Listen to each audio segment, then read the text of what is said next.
새로운 시각으로 세상을 봅니다. 정용실의 뉴스 브런치 뉴스픽.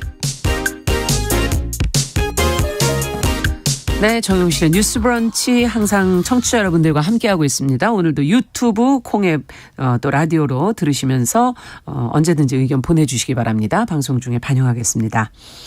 자, 뉴스픽으로 저희는 문을 열어보죠. 신보라 국민의힘 전 의원 어서 오십시오. 네, 안녕하세요. 네, 조성실 정치하나엄마들 전 대표 어서 오십시오. 네, 반갑습니다. 앞서 말씀드린 룸카페 얘기로 오늘 좀 시작을 해볼까 합니다.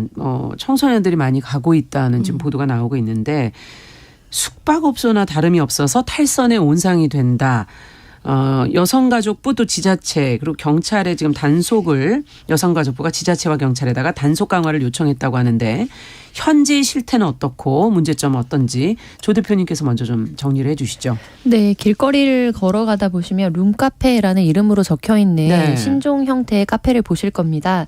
그런데 이런 신종 변종 룸카페가 청소년 일탈의 어떤 온상으로 좀 지목되면서 여성가족부가 각 지자체와 경찰에 적극 단속을 당부한 상황입니다. 네. 최근 룸카페라는 명칭으로 오픈하고 운영되고 있는 많은 곳이 숙박업소와 유사한 형태를 유지하면서 칸막이를 두고 그리고 침구를 두고 이런 형태로서 많은 이제 청소년들이 방문해서 신체 접촉이나 성행위 등을 이루고 있다. 그래서 이러한 여러 가지 사건들도 좀 잇따르고 있는 상황이거든요. 네. 그래서 관련된 이제 결정 고시나 이런 것들에 따르면은 실제로 어떤 명목을 가지고 허가나 이제 인가를 받았느냐와 상관없이 실질적으로 성행위를 할 수 있도록 그리고 혹은 그것이 이루어지는 업소로서 운영이 되고 있다면 관련한 단속의 이제 대상이 될 수밖에 없고요. 그렇죠. 그리고 이제 청소년들의 경우에는 성행위를 할 수 있는 업소에 이제 아예 출입이 금지되어 있는 것이 우리의 법적인 제도적인 현실이기 때문에 이런 것과 관련해서 각 지자체와 경찰에서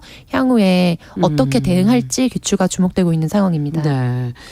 자, 오늘 사실 다루지는 않는 내용이긴 하지만 이 룸카페 말고도 코인 노래방 네. 또 일부 만화 카페에서도 비슷한 문제가 지금 제기가 되고 있다고 그러는데 이 문제에 대해서 어떻게들 보고 계십니까? 두 분께서는. 우선 이제 룸카페가 사실 2013년도로 좀 거슬러 올라가면 당시에 이제 멀티방이라고 하는 그런 이름의 그런 성행하던 방이 청소년 위해업소로 이제 지정이 됐나요? 네, 지정이 되면서 이제 그건 이제 사라지고 변종으로 이제 다시 이제 청소년이 출입 가능한 버전의 멀티방 그게 이제 지금의 룸카페라고 보셔야 될 것 같고요.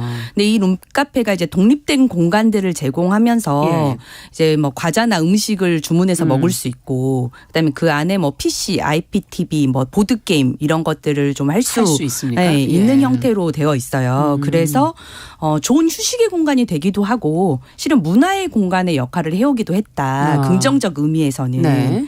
그런데 그리고 지금도 사실 이제 공간 분리는 되어 있지만 밀실 형태 그러니까 아예 다 뭐 칸막이가 다 쳐져 있고 아예 밖에서 안을 들여다볼 수 없는 그런 구조가 아닌 형태로도 운영이 되고 있는 좋은 곳도 있거든요. 근데 이제 이런 것들이 성행을 하니까 특히 이제 코로나19 이후로 좀 독립된 공간들을 많이 또 선호하다 보니까 이런 룸카페들이 성행하게 됐는데 그러다 보니까 변종이 생긴 거예요. 그래서 룸 안을 아예 들여다볼 수 없을 정도로 창문이나 투명창이 아예 없애버리거나 그다음에 뭐 도어락도 설치하는 곳도 생겼고 모텔을 아예 개조해서 그 룸 안에 침대와 샤워실까지 구비를 해놓은 형태의 변종이 생긴 거죠. 그래서 사실 이거는 방금 긍정적인 형태의 말씀드렸던 그런 문화공간이 아니라 사실 그걸 빙자한 숙박공간이나 다름이 없다라고 보고요. 또 결국 저는 코인 노래방이나 일부 만화 카페도 밀실의 유무가 굉장히 중요하다고 저는 이제 생각을 해요. 그래서 아무도 볼 수가 없도록 폐쇄적인 공간을 만들어 놓았다면 그건 저는 그 공간의 목적과는 상관없는 일을 하더라도 어떤 통제나 제재가 이루어질 수 없게 된다라는 측면에서 이런 구조 속에서는 당연히 청소년들이 그 공간에서 어떤 어떤 활동을 하더라도 혹은 금지된 일탈 행위를 하더라도 그걸 방조하거나 통제를 받지 못하는 구조로 만들 수밖에 없다. 그렇기 때문에 저는 이런 건 당연히 이제 유해업소로 일정 정도 지정할 필요성이 있다고 보고요. 지금 이제 현행 그 청소년 보호법에서도 예. 이런 청소년 출입 고용 금지 업소를 결정할 때는 그 업소가 음식점으로 뭐 등록을 했느냐 예. 뭐 이런 것과는 상관없이 영업 행위를 기준으로 유해업소 지정을 해요. 그래서 밀폐된 공간이 있느냐, 네. 침구가 비치되어 있느냐, 신체 접촉 또는 성행위가 이루어질 수 있는 우려가 있을 경우 그럴 때는 이제 지정을 할 수 있는 거예요. 그렇군요. 그래서 여가부가 지금 관리감독 권한이 있는 지자체에도 이 단속을 강화라는 것을 요청을 했지만 그와 별도로 이 룸카페들을 청소년 유해업소로 지정할지 여부도 함께 검토하고 있다고 하거든요. 예. 그래서 변종업소에 대해서는 명백히 좀 규제를 할 필요가 있다라고 봅니다. 네. 어떻게 보세요? 조 대표님께서는? 네, 실질적으로 룸카페 하면은 이제 아무래도 청소년들 같은 경우에 저는 멀티방 세대인데요.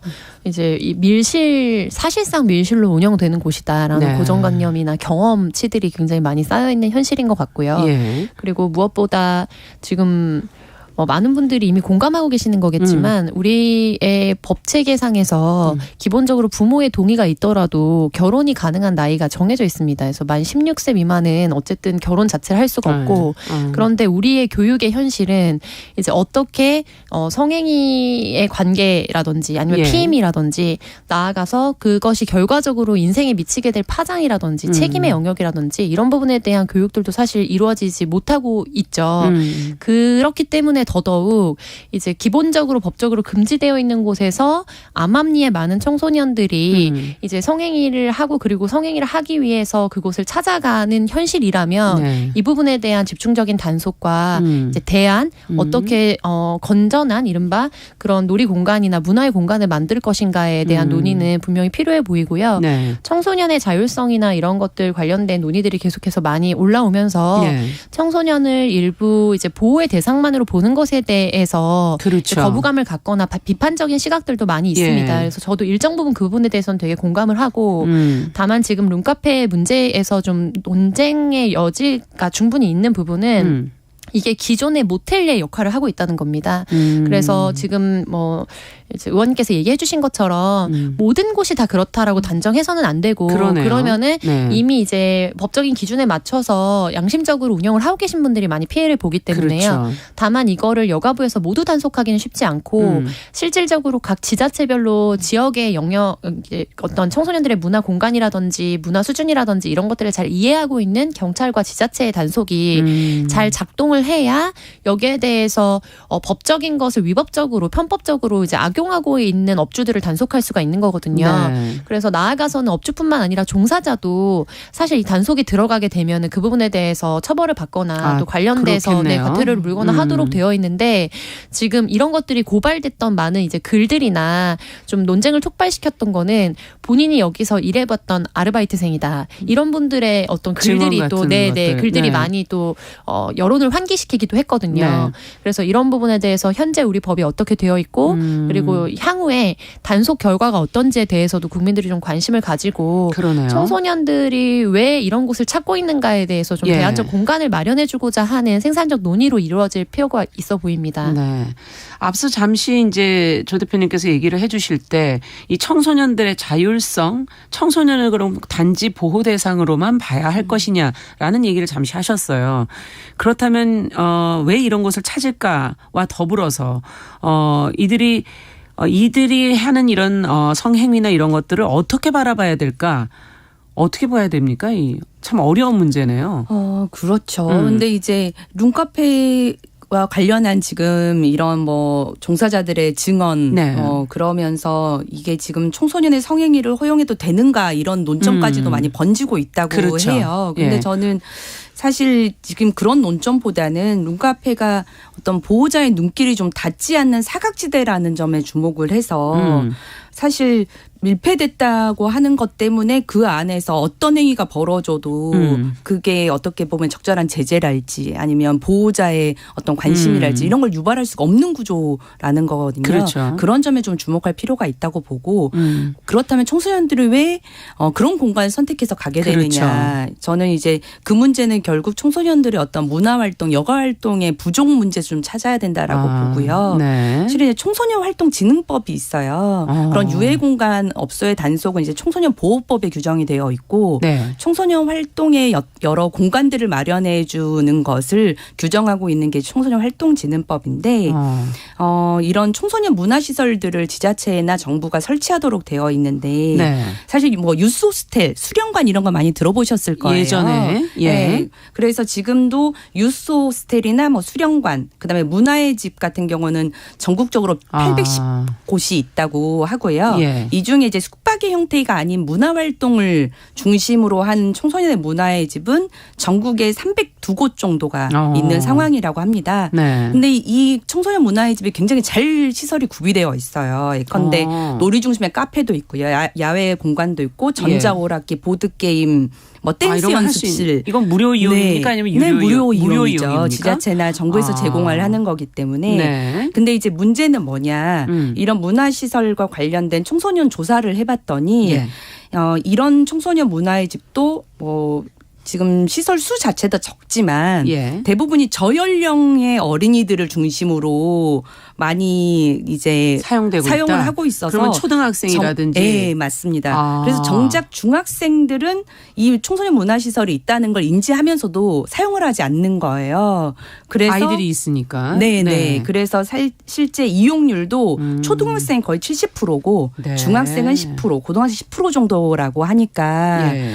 이런 시설도 부족하지만 여가를 즐길 공간도 굉장히 부족하다는 좀 사실들을 좀 인지하고 이것과 관련된 좀 시설 확대랄지 이런 네. 것들을 많이 강화해야 되지 않을까 싶습니다. 이것도 결국은 예산도 들어가는 부분이고 네. 청소년 어쨌든 활동을 진흥하는 네. 이런 활동, 이런 부분을 좀 더 신경 써야 되지 않겠는가 하는 지적도 해주셨는데 어떻게 보세요, 조 대표님께서는? 네, 우선 룸카페를 찾는 청소년들에 대해서 이제 이런 뉴스가 나가고 예. 또 우리가 이런 논의를 하다 보면 약간 왜곡된 시선과 편견으로 바라보게 될 여지가 사실 있거든요. 그렇죠. 그래서 그런 부분에 대해서는 좀 주의가 필요하다는 점을 먼저 당부를 드리고 싶고 저부터도 그리고 예를 들면 지금 설명해 주셨던 청소년 문화공간 같은 경우에 저의 고향이 있는 지역에서는 굉장히 또 잘 운영되는 것들을 저도 경험적으로 봤습니다. 근데 제가 지금 살고 있는 지역 같은 경우에는 청소년 문화센터라는 이름을 갖고 있지만 문화센터. 사실상 이제 여러 가지 학습 뭐 예를 들면 뭐 3개월별로 이제 강의를 듣는 그런 공간들도 같이 이제 구현이 되거든요. 예. 그래서 이제 학원을 대응하는 그런 문화센터로서의 이름을 갖고 또 활동을 하게 되는 경우들도 있어서 지자체별 어떤 이용률이나 만족도의 차이는 조금 있어 보이고요. 그리고 이제 청소년들 특히 중고등학생으로 이제 좁히자고 하면 예. 우리의 현실이 거의 대다수의 시간은 학교에 있고 학원에 있고 그 남은 시간을 어떻게 보내느냐인데 그렇죠. 예. 저는 이 단계에서 가장 우리 사회가 청소년들에게 제공해줘야 되는 거는 이제 개인적으로 점차 더 커지는 프라이버시에 대한 욕구를 일정 부분 채워주면서도 의미 있는 어른들과 연결되도록 하는 그 지점을 만들어주는 게 굉장히 중요한 것 같습니다. 예. 그래서 조금 더 구체적인 설명이 필요할 것 같아요. 프라이버시를 어떻게 네, 예를 들면 지금 룸카페 같은 경우에도 뭐 이성교제를 하든 아니면 동성하고 뭔가를 놀든 완전 열린 공간보다는 그래도 친구 집에 예전에 놀러 갔던 그런 느낌처럼 뭐 이른바 넷플릭스도 보고 비용을 내지 않고 잠깐 한 시간에 있는 그 비용으로 맛있는 것도 먹고 보드게임도 하고 잠깐 휴식을 취할 수 있는 공간으로 선택하는 경우도 꽤 많이 있거든요. 그래서 그렇게 친구들과 혹은 이성 친구와 함께 조금은 은밀한 공간에서 뭐 대단히 아주 뭐 예를 들면 어른들 눈에 봤을 때 혹은 법적으로 문제가 되는 행동을 하지 않는다고 하더라도 이제 어른들의 시선 밖에 있는 곳에 있고 싶다라는 욕구. 그런데 청소년의 욕구일 수도 있다. 그리고 그거는 어떻게 보면 부모와의 관계에서도 일정 부분 어른으로 홀로서기를 관리를 해가면서 자신만의 그런 프라이버시가 지켜질 수 있는 공간을 가져가는 건 굉장히 중요하니까요. 그런데 우리의 어떤 혹은 지금 어른 세대가 갖고 있는 유년기, 청소년기를 기억해 보면 그때도 만화방은 있었습니다. 근데 이제 만화방에 가면 그 동네를 빠삭하게 알고 있는 어른, 그래서 일탈을 하더라도 일정 부분 이상의 일탈을 하기 어려운 그런 그렇죠. 네, 거점 중심으로 의미 있는 어른들과 연결된다는 것이 사실은 사회적 일탈이나 그리고 너무 선 밖으로 나가지 않도록 안전하게 그런 자유를 경험하게 하는 공간이 될 수 있는 것 같아요. 근데 지금은 말씀하신 것처럼 완전히 밀실로 문까지 다 닫혀져 있고 그리고 실질적으로 이제 학교에서나 학원에서나 의미 있게 자신의 멘토적 역할로서 언제든지 찾아가거나 혹은 자신의 어떤 이런 활동의 범주를 이해할 수 있는 어른들과 연결될 수 있는 여지가 그렇죠. 없고 입시라는 것과 그리고 일탈하면 안 된다라는 일종의 강요 같은 것들이 청소년들에게 그리고 기대치, 어려운 경제적 현실 때문에 당장 대학에 간다고 하더라도 이제 뭐 취업 준비를 해야 한다라는 그렇죠. 그런 압박감 이런 것들이 청소년들로 하여금 이제 어떤 부분에서는 숨쉴 공간이나 이제 여가에 대한 더 폭발적인 욕구, 나를 이해해줄 수 있는 은밀한 사람하고만 있고 싶은 욕구 이런 것들을 더 이제 증폭시키는 역할을 하고 있지 않나.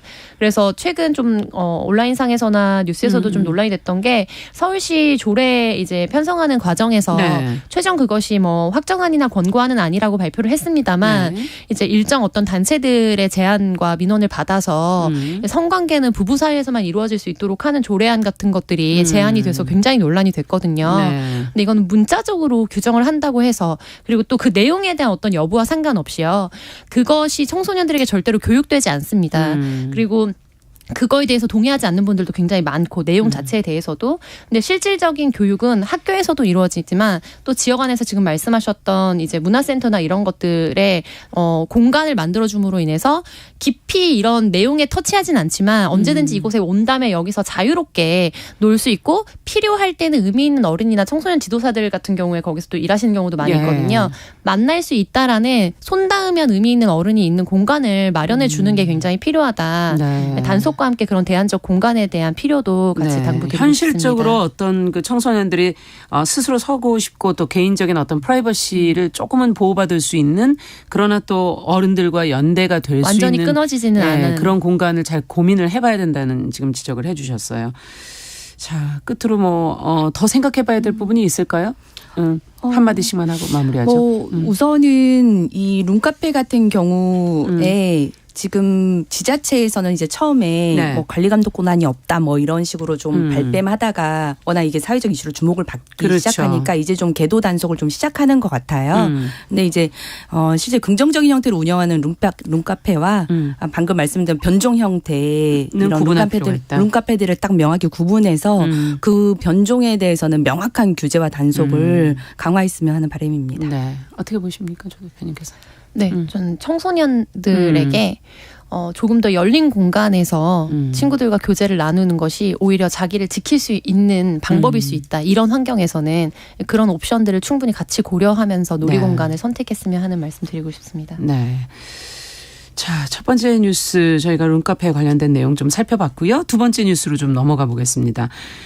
서울시가 교통약자 무임승차로 인한 적자 문제 뭐 지난해 사실 연말부터 이제 제기를 해왔고 저희도 이제 이 문제 들여다보고 있는데 오세훈 시장이 최근에 이제 기자간담회 SNS 등을 통해서 65세 이상 노인의 무임승차로 인한 손실분 이걸 정부가 보전해주지 않는다면 요금을 인상할 수밖에 없다 이렇게 밝혔는데요.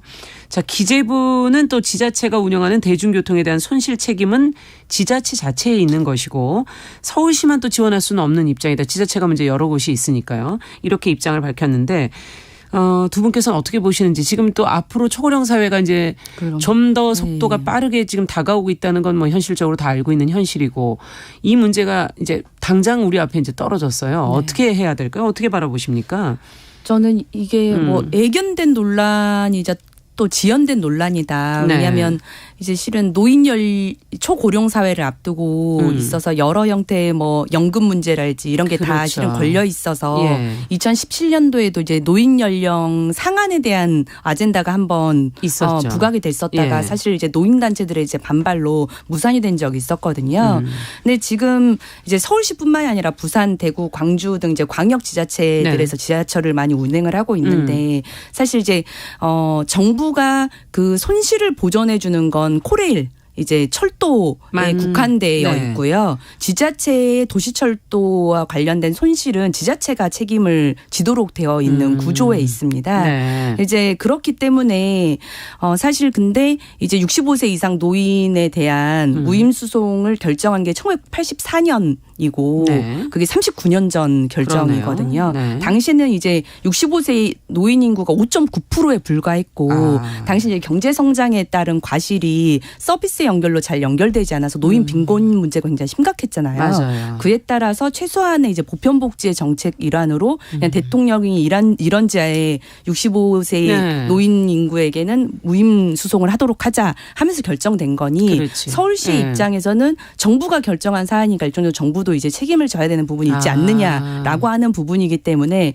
일정 정도 이해가 되지만 네. 저는 기재부의 입장도 이해가 돼요. 그러니까요. 왜냐하면 다른 지자체도 또 있기 때문에. 네, 고령 인구는 계속 증가를 하는데 그걸 지금부터 서울시부터 이제 보전을 해주기 시작하면 전체 이제 그 도시철도를 운행하는 광역지자체 모든 손실분을 보전해야 되는 상황이고 그렇죠. 그게 지금은 5천억이면 1조 뭐 2조 넘는 건 순식간이거든요. 그래서 저는 손실을 될까요? 세금으로 보전하는 방식이 아닌 다른 대안의 방식을 좀 고민해야 된다. 제가 초반에 말씀드렸던 어떤 노인 연령의 뭐 상한 문제랄지 예. 이제 근본적인 좀 대안을 고민하지 않을 수가 없다. 네. 네, 이렇게 말씀을 우선 드리겠습니다. 네, 조 대표님께서는 일단 어떻게 보셨습니까, 이 문제를? 네, 지연된 논쟁점이라는 거에는 격하게 공감을 하고요. 이제 다만 이제 헤드라인을 뽑다 보니까 그렇게 나온 것도 있지만 네. 결국 오세훈 시장의 이제 논지는 65세 이상 노인의 무임승차로 인한 손실분을 보전해주지 않으면 이제 요금을 인상할 수밖에 없다는 그렇죠. 것이거든요. 예. 그래서 결국 이게 어떻게 국민들한테 시민들한테 인식될 수밖에 없냐면, 네. 그러니까 내가 돈을 내든지 노인에 대한 비용을 세금으로 지원해 주던지.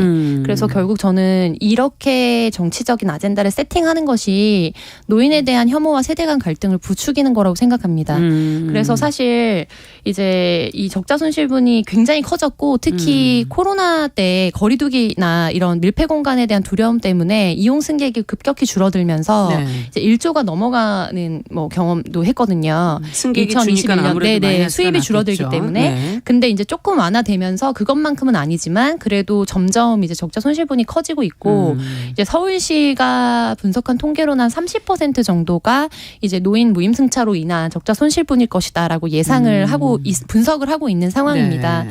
그래서 지금 신보라 의원님께서 얘기해 주신 것처럼 노인 연령을 높이는 거 이런 부분에 대해서도 저는 국회와 전체적으로 전국적인 논의가 시작될 수밖에 없다. 안타깝지만 이라고 생각을 하고, 다만 지금 우리의 노인 빈곤율이 OECD에서 가장 높은 수준입니다.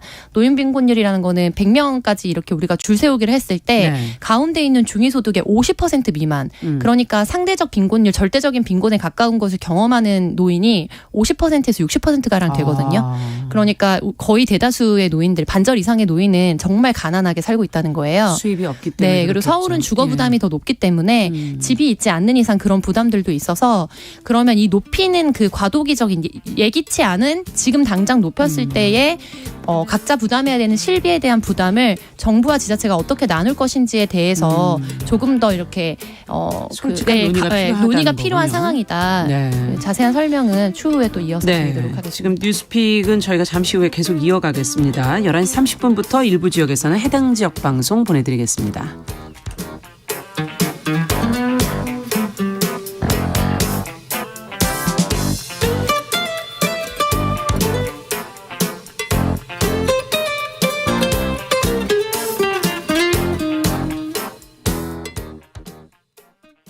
지금 시각은 11시 30분입니다. KBS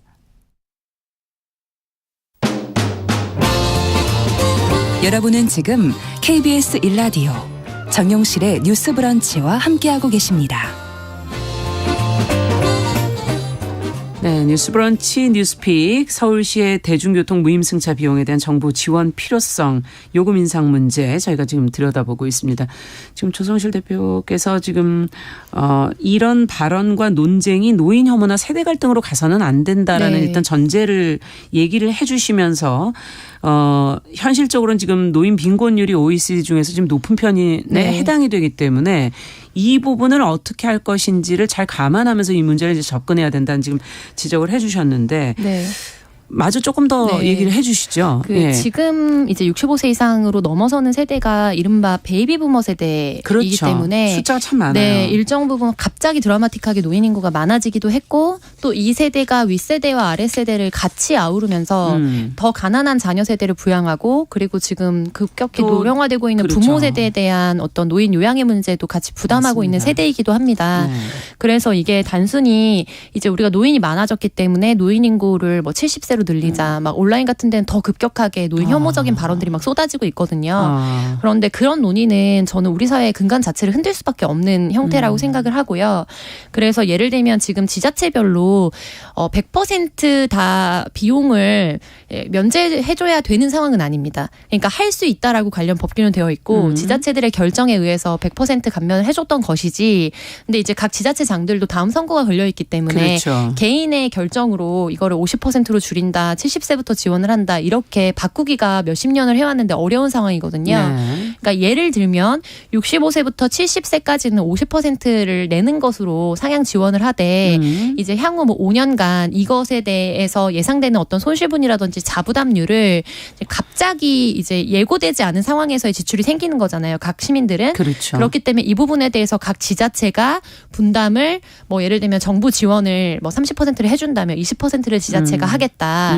그리고 사실 광역철도 같은 경우에는 코레일은 이제 권역별을 오가는 거기 때문에 정부가 지원을 해주는 것이고 네. 지하철 같은 경우는 각 지자체에서만 별로 이용을 되어 하고 있기 있죠. 때문에 네. 농어촌 이제 노인들에 대한 상대적인 차별이 아니냐라는 논쟁도 있거든요. 그렇죠. 그쪽에는 지금 지하철이 네. 없기 때문에. 네, 맞습니다. 그래서 이제 그렇게 됐을 때 각 지자체에서 말씀드린 것처럼 일정 부분 몇 % 정도는 지자체에서 지자체비로 감당을 하고 대신 이제 대도시에 불가피하게 이제 도시철도가 있는 것이고 그 경우에는 상대적인 기본 생활비가 훨씬 더 많이 들기도 하거든요. 그렇죠. 네, 수입이 높기도 하지만 그래서 그런 부분들을 감안해서 일정 부분 우리가 정해진 기간 동안 이제 이거를 연착륙하는 과정에 정부 지원을 몇 % 정도 보조하는 방식으로 정부와 광역 지자체 간의 협의나 협정들이 굉장히 필요한 지점일 수밖에 없는 것 같아요. 네. 그래서 이거는 서울시가 노인 인구가 가장 많이 몰려 있기 때문에 그렇죠. 우선적으로 나오는 논의지만